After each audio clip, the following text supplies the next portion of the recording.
잠언 16장 9절 말씀에 보면 사람이 마음으로 자기의 길을 계획할지라도 그 걸음을 인도하시는 이는 여호와시라라는 말씀이 있습니다.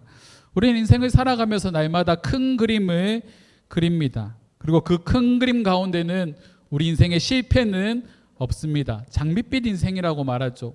우리가 하면 뭐든지 잘 될 거야. 우리가 하면은 뭔가 대박을 칠 거야. 뭔가 그런 핑크빛 그런 꿈들을 꾸며 우리가 뭔가를 계획하지만 그런 것들이 우리의 뜻대로 되지 않을 때가 참 많이 있습니다.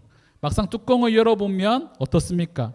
내가 생각하고 계획했던 것과 다른 방향으로 흘러가는 일들이 참 많이 있는 거죠.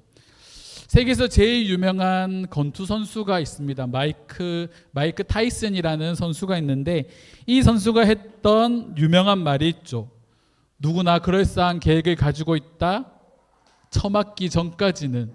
많은 사람들이 자기한테 이길 수 있다라고 말하고 호언장담했지만 이 시합장에 링에 올라가면 마이크 타이슨이 그 모든 선수들 도전자들을 다 때려 눕혔습니다. 다들 자신만의 방법으로 당연히 이길 거라 생각했지만 이 마이크 타이슨이라는 선수가 너무 강한 거죠. 이처럼 우리가 많은 것들을 계획하고 구상하지만 우리의 뜻대로 되지 않는 일들이 바로 참 많은 것이 우리의 인생입니다.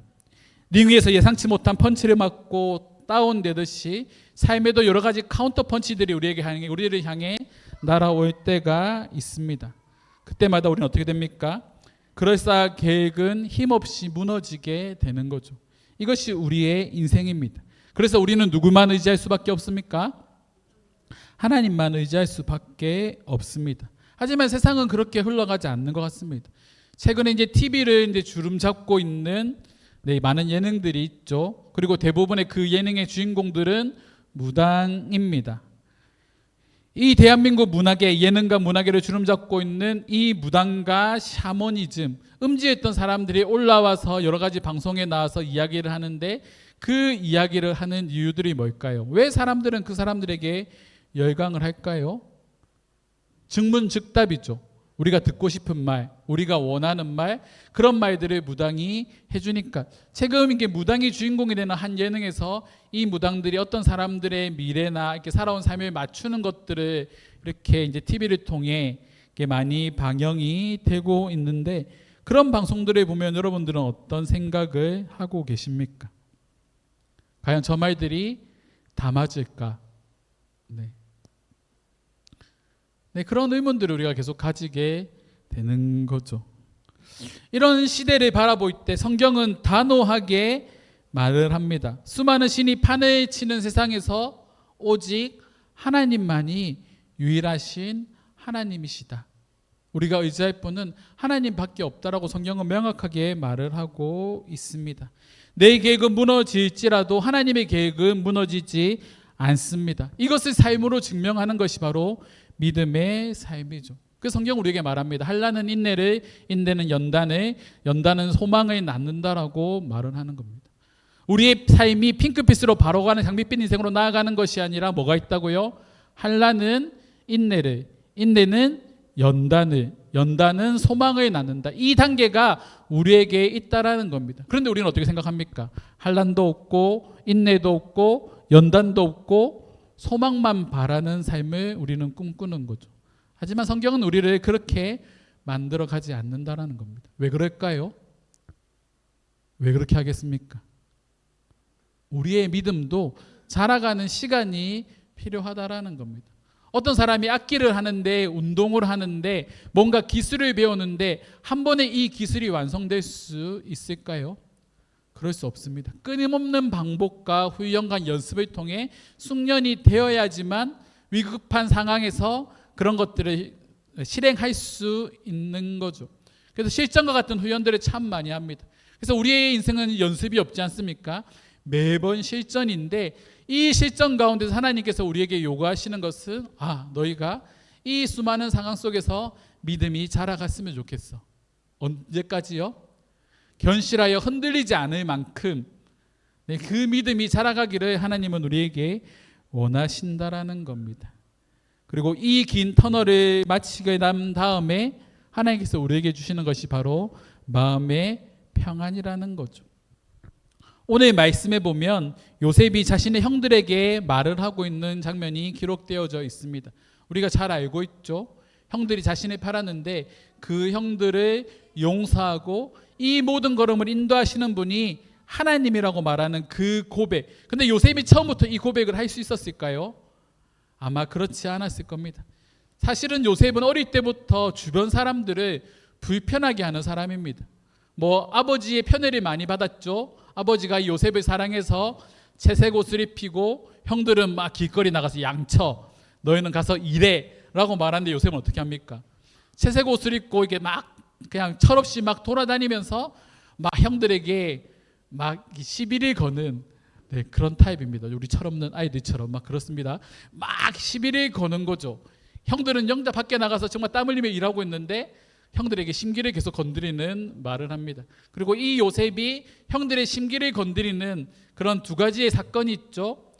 바로 그게 뭘까요? 꿈 해석하는 거죠. 처음에는 어떤 꿈 얘기합니까? 볕단들이 형들의 볕단이 내 볕단을 향해 절을 했다. 막 그렇게 말하니까 형들이 여기서도 이제 하마가 마음에 이렇게 품고 화가 나 있는 상태인데 그 다음에 어떤 또 꿈 얘기를 합니까? 해와 달과 별들이 나를 향해 절을 하고 있다. 이 말은 뭡니까? 형들뿐만이 아니라 아버지와 어머니도 자신에게 절을 한다라고 하는 것을 보여주는 그런 꿈인 거죠. 그 말을 듣고 나니까 이제 형들이 어떻게 하겠습니까? 부산 사투리로 빡이 치는 거죠. 열이 받는 겁니다. 근데 한 번은 형들이 밖에서 또 양을 치고 있는데 아버지가 형들에게 도시락을 갖다 주라 했고 이 도시락을 갖다 주러 온 이 요셉을 보고 형들에게 어떻게 할까요? 죽이려고 합니다. 구덩이를 파서 일단 요셉을 묻어놓고 어떻게 할까 이렇게 고민을 하다가 루벤과 유다가 죽이지 말자, 살려주자 이렇게 하면서 자연스럽게 이제 애굽의 노예로 팔려가게 됩니다.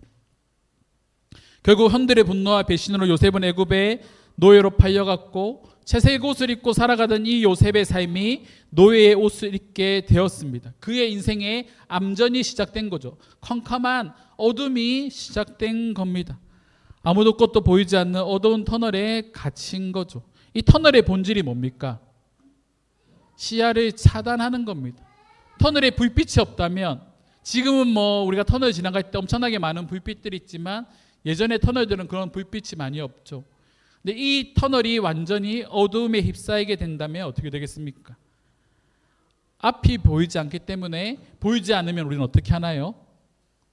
이렇게 손을 더듬더듬 하는 거죠.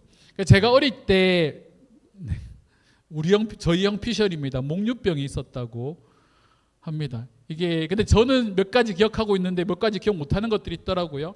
새벽에 화장실이 가고 싶어서 저희 집이 해가 안 들어오는 제가 형이랑 자던 방이 이게 햇빛이 안 들어오는 방이거든요.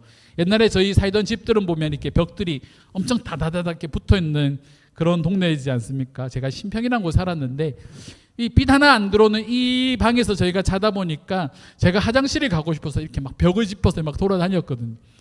근데 그 형의 그 모습을 보고 아마 저희 형이 목류병이라 하지 않았는데 그 밖에 또 새벽에 이렇게 제가 막 잠을 자고 있는데 저는 기억이 나지 않지만 형이 이게 눈을 떠서 이렇게 저를 딱 눈을 떠서 위를 딱 쳐다보고 있으니까 제가 형 옆에서 이렇게 가위를 들고 이렇게 서 있었다고 합니다. 이게 진짜인지 가짜인지는 모르겠는데 저희 형 피셜이니까 그런 것도 있고 꼭 어릴 때 형이랑 둘이 잤는데 자고 일어나면 꼭 엄마 옆에서 자고 있습니다.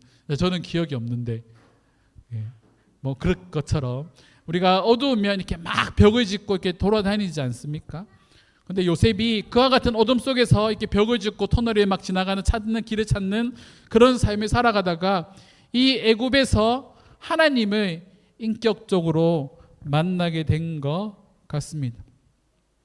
하나님이 대면한 요셉의 삶은 절망의 터널에서 희망의 터널로 바뀌게 되는 거죠.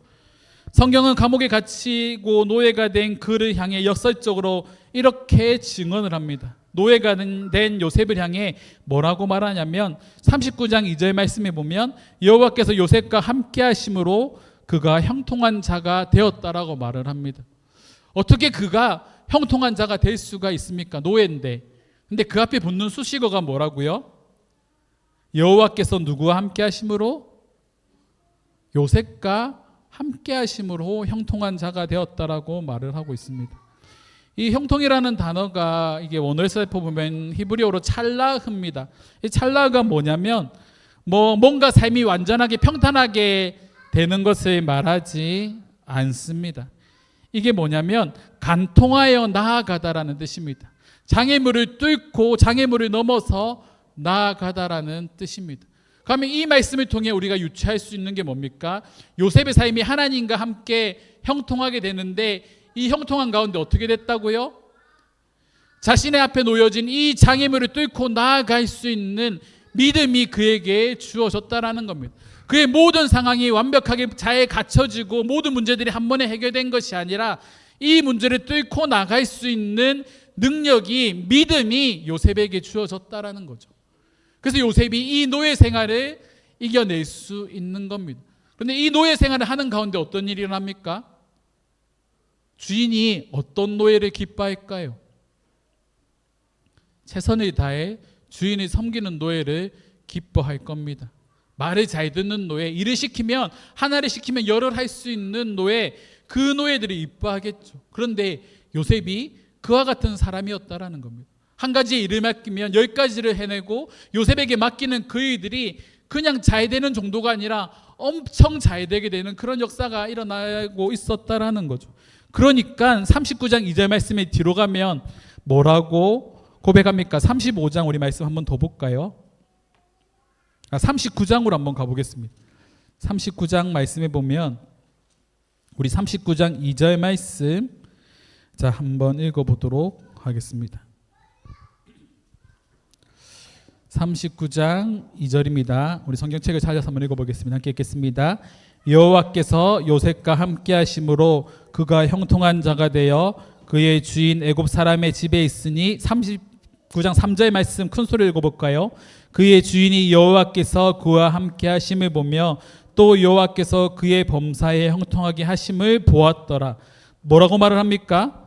그의 주인이 여호와께서 누구와? 요셉과 함께 하심을 보았다라고 말을 하고 있죠. 또 여호와께서 그의 범사에 형통하게 하심을 보았다. 누가 형통하게 하였다고요? 여호와께서 그를 형통하게 하셨다라는 걸 보았다고 말을 하고 있습니다. 요셉 가운데 역사하시고 일하시는 그 하나님의 모습이 요셉을 통해 보여지기 시작했다라는 거죠. 놀랍지 않습니까? 어떻게 이런 삶이 가능했을까요?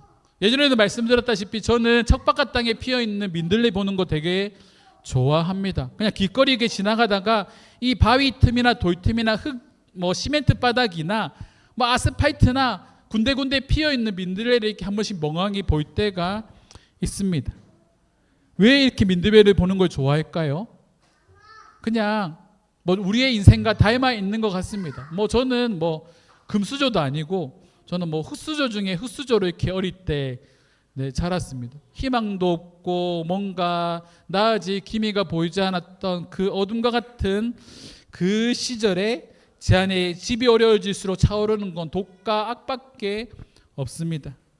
그렇게 인생의 가장 깊은 절망의 터널을 지날 때 하나님을 인격적으로 만났고 하나님을 인격적으로 만나는 것과 동시에 제 삶을 대하는 태도가 달라지기 시작했던 거죠. 많은 사람들이 요셉과 같은 상황에 놓이면 집이 어려워지고 환경이 어려워지면 전부 다 대부분 사람들 어떻게 합니까? 낭망하고 좌절하고 어떻게 보면 많은 사람들이 또 무슨 생활 하나요?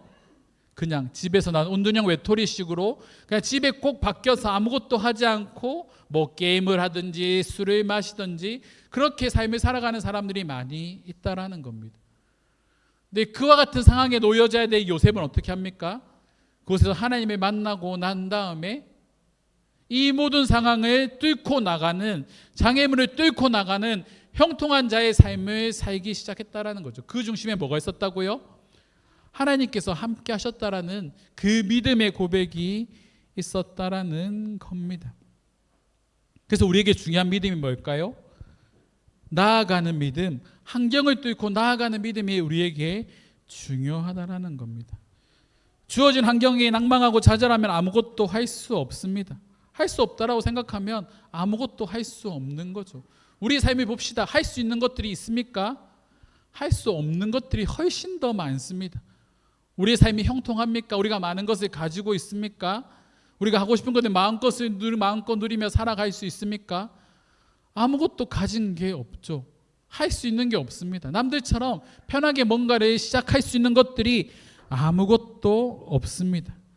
근데 그 상황 가운데 우리가 낭망하고 낙심하고 가만히 있다고 한다면 뭔가 할 수 있을까요?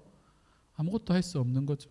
우리나라의 유명한 운동선수들이 참 많이 있습니다. 뭐 피겨의 김연아 같은 사람, 뭐 스피드 스케이팅의 이상화 같은 선수들, 그 선수들이 공통적으로 하는 말들이 뭡니까? 많은 기자들이 그들에게 묻습니다. 왜 이렇게 치열하게 운동합니까? 훈련을 합니까? 그런 질문을 하는 거죠. 그럼 이 사람들이 뭐라고 얘기할까요? 그냥 하는 겁니다라고 얘기합니다. 힘들어도 어려워도 그냥 하는 겁니다. 하는 거죠. 될 때까지, 내가 연습하는 게 기술이 성공할 때까지 내 뒤꿈치가 까지고 뭐 근육이 파열되고 그렇게 되더라도 그냥 하는 겁니다. 왜요? 그렇게 해야지만 성장할 수 있기 때문에, 도약할 수 있기 때문에, 한계를 뛰어넘을 수 있기 때문에 그냥 나아가는 겁니다. 요셉도 그냥 나아가는 겁니다. 그런데 수식어가 붙죠. 누구와 함께 나아갑니까? 하나님과 함께 나아가는 겁니다. 그것이 바로 요셉의 삶인 거죠. 근데 그렇게 형통하게 살아가고 있는데 또 문제가 생기죠. 보디발의 아내가 요셉을 유혹합니다. 너 나랑 하룻밤만 자자. 너 나랑 하룻밤만 자자. 그 요셉이 어떻게 합니까? 윗옷을 벗어두고 도망가죠.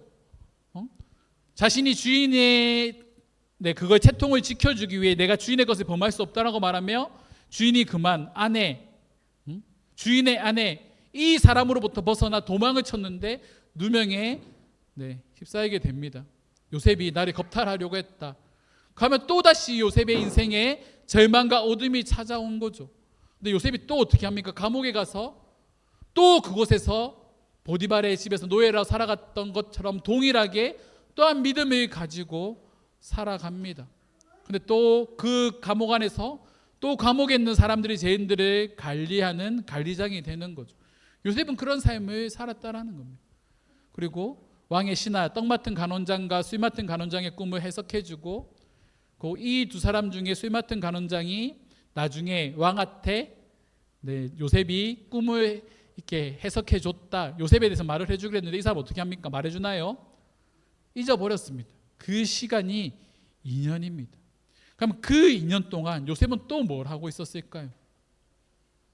감옥에서 최선을 다해 살아가고 있었을 겁니다.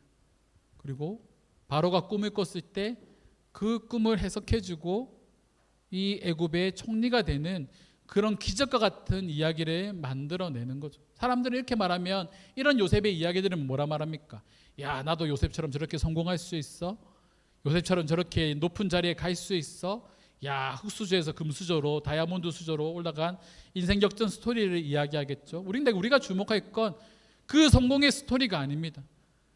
그가 그 자리까지 나아갈 때까지 누구와 함께 하였다? 하나님과 함께 하였다라는 그 사실이 요셉의 인생에 있어서 중요하다라는 겁니다. 이것이 바로 우리가 기억해야 될 오늘 말씀의 핵심인 거죠. 모든 상황을 뚫고 지나가는 것, 이것이 뭐라고요? 형통이라고 말하는 겁니다. 최근에 저희 노회에서 체육대회를 했습니다. 특히 제가 속한 저희가 남부 시찰인데 제가 이 시찰에 온 지 8년입니다. 8년 동안 저희 시찰회의 체육대회 성적은 어땠을까요? 꼴등이었습니다. 한 번도 1등을 하는 걸 본 적이 없습니다. 근데 최근에 무슨 심경의 변화가 있는가, 제가 그날에 일이 있어서 좀 빨리 먼저 나왔는데 저희 한 친한 목사님이 동영상을 하나 보내주더라고요. 개주하고 있는 동영상. 근데 저희 팀이 분명히 꼴등을 하고 있었는데 그 역전의 주역이 됐던 주자가 누구냐면 저분이십니다. 저희 아내. 갑자기 흰 옷을 입은 사람이 왜 꼴등이었는데 다다다다닥 치고 나오기 시작하더만 계주에서 1등을 하더라고요. 근데 그게 시발점이 돼서 아마 저희 차례가 1등을 하지 않았는가 싶었는데 참 놀랍지 않습니까? 하나님이 우리의 인생을 그렇게 만든다라는 겁니다. 지금은 우리가 지쳐져 있는 것처럼 보이지만 하나님 우리가 생각하지 못한 방법으로 그 모든 상황을 뚫게 만드시는 거죠. 그래서 우리는 하나님의 시간에 순종하는 것이 중요합니다. 많은 사람들이 이제 꼴등이니까 끝났어 하고 낭망하고 낙심하고 있을 때 그 희박한 가능성을 뚫고 살아갈 수 있도록 만들어주는 것이 바로 우리의 믿음이라는 거죠. 그래서 오늘 말씀에 요셉이 뭐라고 고백합니까? 아버지가 죽고 이제는 그들의 마음속에, 형제들의 마음속에 두려움이 있는데 45장 5절 말씀에 보면 뭐라고 말합니까? 당신들이 나를 이곳에 팔았다고 해서 근심하지 마소서, 한탄하지 마소서. 하나님이 생명을 구원하시려고 나를 당신들보다 먼저 보내셨나이다. 아멘.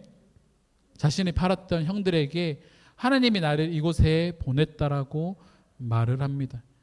형들은 한탄하고 근심하고 이제 우리는 죽은 목숨이라고 생각했을 때 요셉은 하나님이 먼저 나를 이곳에 보내셨다라고 말을 하는 거죠. 요셉은 하나님의 섭리를 선포합니다. 복수를 선택한 것이 아니라 하나님의 섭리를 선택하는 거죠. 하나님의 계획과 뜻이라는 렌즈를 가지고 형들을 바라보기 시작했다라는 겁니다. 이것이 믿음의 삶인 거죠. 하나님의 계획과 하나님의 방법. 나의 계획과 나의 시선이 아니라 하나님의 계획과 하나님의 시선으로 우리가 삶을 해석할 수 있는 능력이 우리 가운데 필요하다라는 겁니다. 그래서 믿음은 미래에 대한 확신이 아니라 신뢰의 대상에 집중하는 겁니다. 와, 우리에게 이런 핑크빛 미래가 주어질 거야 라고 하는 것이 아니라 우리를 하나님께서 선한 길로 인도하여 주실 거야 라는 하나님께 집중하는 것이 바로 믿음이라는 거죠. 하나님은 우리의 인생의 전체의 지도를 보여주지 않습니다. 그저 우리가 살아갈 수 있는 매일의 삶에 최선을 다해 나아갈 수 있는 그 순간의 길을 우리에게 보여주는 거죠. 그래서 유진 피터슨 목사님 같은 경우는 믿음을 뭐라고 말하냐면 한 방향으로의 오랜 순종이라고 말합니다. 하나님께서 우리에게 보여주신 그 길을 어떻게 한다고요? 오래 갈 수 있는 그것이 바로 순종이라고 말을 하는 거죠. 믿음이라고 말을 합니다. 지금 우리에게 맡겨진 삶도 그와 같죠. 제가 드럼 레슨을 하고 있지 않습니까? 드럼 레슨하면 이번 주에 이분이 저에게 그런 말을 하더라고요. 목사님, 제가 이게 영혼을 끌어모아서 이번에 뭐 삼성을 사고 SK 하이닉스를 샀습니다. 그리고 이제 갯돈으로 이제 1,000만 원 정도 이렇게 모여 있다고 하더라고요. 근데 이거를 은행에 넣어놓으면 그냥 이자만 이렇게 붙으니까 이 갯돈을 내가 우리 개원들과 말해서 뭐 삼성과 하이닉스에 다 몰아 넣었다고 합니다. 그리고 저한테 보여주면서 그런 말을 해요. 목사님, 제가 이번 주에 수익이 얼마나 난 줄 아십니까? 700만 원이 났습니다. 네, 이렇게 말을 하는 거죠. 그리고 목사님도 주식을 하셔야 됩니다. 이렇게 저를 계속 이게 꼬시고 있는데, 네, 그 말에 제가 뭐라고 반응하겠습니까? 아, 그렇군요. 아, 나도 옛날에 삼성을 가지고 있었는데 팔지 말았어야 됐는데 그때 괜히 팔아갖고 뭐 이렇게 됐다고 막 웃으면서 얘기를 하지만 그분과 저의 차이점이 뭘까요? 우리는 누구를 의지합니까? 하나님을 의지하는 거죠. 핑크빛 미래에 대해서 집중하는 것이 아니라 신뢰의 대상에 대해서 집중을 합니다. 그래서 믿음의 주여 온전케 하시는 이인 예수만 바라보자. 바울이 그런 고백을 하지 않습니까? 믿음의 주여 온전하게 하시는 이인 예수만 바라보자. 참 놀라운 믿음의 고백을 하는 겁니다. 훗날 요셉이 또 한 번 아버지의 죽음으로 인해 두려워하고 있는 형들을 향해 50장 20절 말씀에 보면 이런 고백을 합니다. 제가 읽어드리겠습니다. 당신들은 나를 해하려 하였으나 하나님이 그것을 선으로 바꾸사 오늘과 같이 많은 백성의 생명을 구원하게 하시려 하셨나이다. 하나님께서 그것을 뭐로 바꾸셨다고요? 선으로 바꾸셨답니다. 자신의 삶의 불행이 이 하나님께서는 그것을 선으로 바꾸셔서 열방을 구원하는 애굽 사람들뿐만이 아니라 이스라엘 백성들을 구원하는 그 놀라운 길로 인도하셨다라는 겁니다. 여기서 사용된 바꾸다라는 단어가 하샤브인데 정교하게 천을 직조하다라는 뜻입니다. 정교하게 천을 짜는 거죠. 우리가 이해할 수 없는 방법으로 우리는 모르지만 하나님은 정교하게 우리의 모든 계획들을 인도하고 계시다라는 겁니다. 형들은 요셉의 인생을 완전히 찢어 발겼지만 요셉을 보디발의 노예로, 애굽의 노예로 팔리게 만들었지만 근데 그 상황 가운데서도 하나님은 그 길을 만들어가고 계셨다라는 겁니다. 그것이 하나님의 방법입니다. 우리는 인생의 점을 찍을 뿐이지만 하나님은 그 점들을 이어 선으로 만드십니다. 그리고 그 섬들을 또 한 번 이어서 면으로 만드시고 또 그 면들을 이어서 뭐로 만듭니까? 입체로 만드는 거죠. 하나님은 점점 자신의 계획들과 방법들을 계속해서 쌓아가고 이뤄가고 계시다라는 겁니다. 그래서 우리에게 필요한 게 뭐라고요? 순종하는 겁니다. 내게 주어진 이 환경에서, 내게 맡겨진 이 삶에서 순종하며 나아간다면 그 길을 인도하시는 분은 누구라고요? 여호와 하나님이라는 거죠. 그래서 우리가 설교를 시작하기 전에 들었던 잠언 16장 9절은 뭐라고 말합니까? 사람이 마음으로 자기의 길을 계획할지라도 그 걸음을 인도하시는 분은 여호와시라. 그렇죠. 우리는 누구를 의지합니까? 여호와 하나님만을 의지하며 나아갑니다. 그래서 우리 성도들이 살아가야 될 삶은 심플합니다. 그냥 오늘 우리에게 주어진 이 삶을 묵묵히 걸어가면 됩니다. 믿음을 가지고 한 걸음씩 내디디며 나아가면 됩니다. 그 가운데 하나님께서 우리의 길을 인도하여 주실 줄 믿습니다. 하나님의 계획은 실패하지 않습니다. 나를 향한 한 계획도 실패하지 않습니다.